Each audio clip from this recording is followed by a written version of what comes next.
Welcome aboard the new patient group flight deck. Less chaos. Check. Less stress. Check. Less advertising costs. Check. More personal and financial freedom. Check. All right, business checklist completed. Let the takeoff roll begin. Welcome to Season 7 of the New Patient Group Audio Experience, a podcast dedicated to forward-thinking doctors wanting to learn innovative ways to run their business today so your practice can achieve new heights tomorrow. And now your host. He's the founder and CEO of New Patient Group, managing partner of WrightChat, and a trusted motivational speaker for Invisalign, OrthoFi, and others. Brian Wright.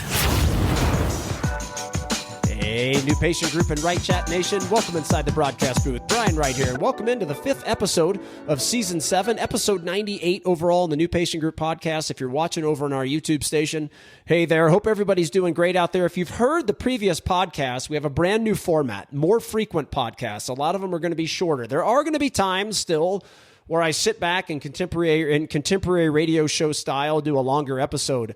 But the goal is going to be more frequent podcasts. We have amazing guests that are going to be upcoming that I cannot wait to announce once they're finalized. We have some deals working just to get these things finalized because they're very big names in the industry, not easy to get onto podcasts and things like that. So looking forward to that.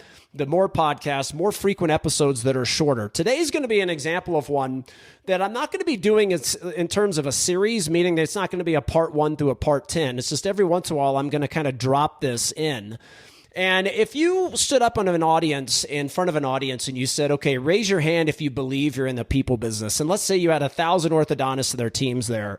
Everybody raises their hand, right? Everybody pretty much across the board believes that you're in a people first business. And if you listen and follow us, that could be for any business on the planet. I don't care if you're a plumber, a restaurant, an orthodontist, a dentist, a plastic surgeon, a consultant, a website company, whatever it is, a maid service, lawyer, list goes on and on. Everybody is in the people business first, but very few companies actually function as if they're in a people business first, right? It's easy to sit in an audience and be asked, are you in a people business, and raise your hand. It's a totally different thing to actually function like one. And there's so many things inside the practice environment that counteract the fact that you are in a people business, right? You say you are, but there's so many things that you and your team do every day that prove that you're actually not functioning like one. Today, I'm going to give a quick example around your new patient paperwork. Look, patients hate it. Consumers hate it. We've all had to fill out paperwork.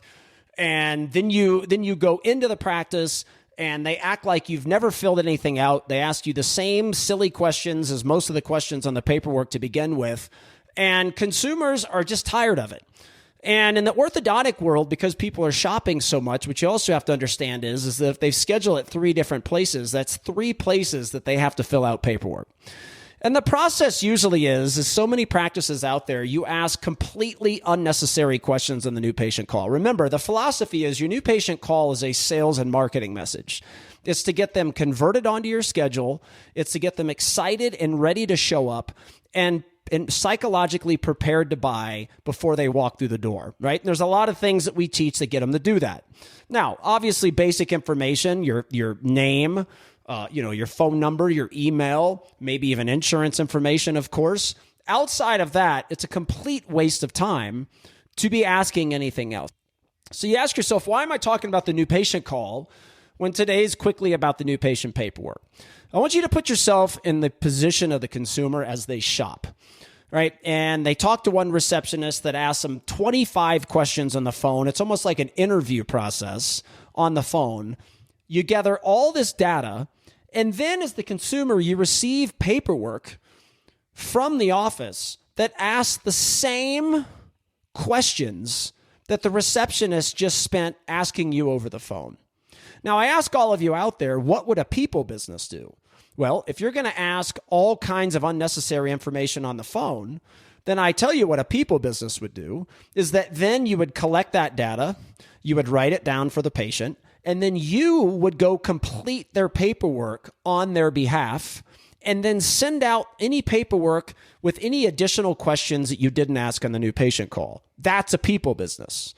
What a people business isn't is you asking countless silly questions on the new patient call just because you feel like you need the information, then sending new patient paperwork that makes them, and hopefully you all are beyond that, they have to print it out or it's emailed and it's a PDF that they have to print out. Hopefully all of you are digital, because if you're not, you only have yourself to blame if somebody doesn't fill out paperwork. But on top of that, back to the point, is that when they receive that paperwork, if it asks them to complete questions they've already answered on the phone with you, that's not a people business.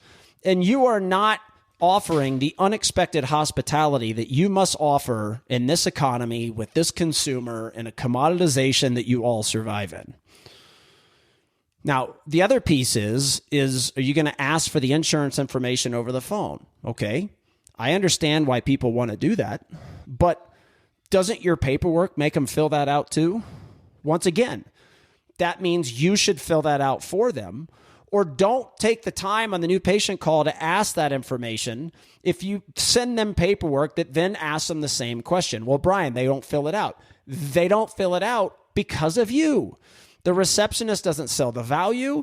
Every practice uses the paperwork the same. Nobody looks at it. Nobody studies it. No receptionist says, we're going to sit down as a team, Mr. Jones, and go over this paperwork. Make sure we offer a very personalized experience for you and your family, because that's what you deserve. And any information you're going to give us over the phone, sir, we're going to fill that out on your paperwork for you, so you don't have to fill in all those unnecessary or all those things again. Like, who wants to do that? So we're going to fill that out on your behalf, sir. Nobody says that. This is the opportunity that you have if you actually comprehend that, one, you're in a people business, but if you actually function like you're in a people business. And your new patient phone call and your paperwork very much are intertwined there. Stop asking unnecessary questions on the new patient call. You need their name, their phone, their email. Get them into your system. Sell the value on why they need to fill out that paperwork. Give you your information and get off the phone and sell them why you're better. That's what your receptionist should do. If you absolutely want to ask for insurance and other information, fine, so be it. But you better fill that information out on behalf of the patient before you send them their paperwork, or you are not functioning like a people business. Have a great rest of your day, everybody. Thanks for your support. We'll talk to everybody soon. Bye-bye.